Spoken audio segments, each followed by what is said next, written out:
কুরবানির গোশত কয় ভাগে ভাগ করতে হয় জানেন? অনেকেই মনে করেন এটা বাধ্যতামূলক নিয়ম, কিন্তু ইসলামে এর রয়েছে সুন্দর ও মানবিক দিক নির্দেশনা। ইসলাম অনুযায়ী কুরবানির গোশত সাধারণত ৩ ভাগে ভাগ করা উত্তম। প্রথম ভাগ নিজের ও পরিবারের জন্য রাখা হয়, কারণ কুরবানির গোশত থেকে নিজেও খাওয়া সুন্নত।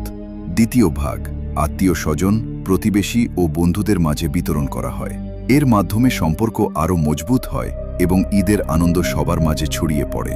তৃতীয় ভাগ গরিব, অসহায় ও অভাবী মানুষের জন্য, যাতে তারাও ঈদের আনন্দে অংশ নিতে পারে এবং ভালো খাবার খেতে পারে। তবে মনে রাখতে হবে, এই ৩ ভাগ করা বাধ্যতামূলক নয়, বরং উত্তম পদ্ধতি।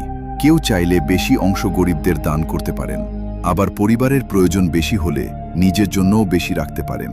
ইসলামে কুরবানির আসল শিক্ষা শুধু পশু জবাই নয়, বরং ত্যাগ, তাকওয়া এবং মানুষের প্রতি সহানুভূতি। তাই কুরবানির গোশত বিতরণ করুন ভালোবাসা ও মানবিকতার সাথে, যাতে ঈদের আনন্দ ধনী গরিব সবাই একসাথে উপভোগ করতে পারে।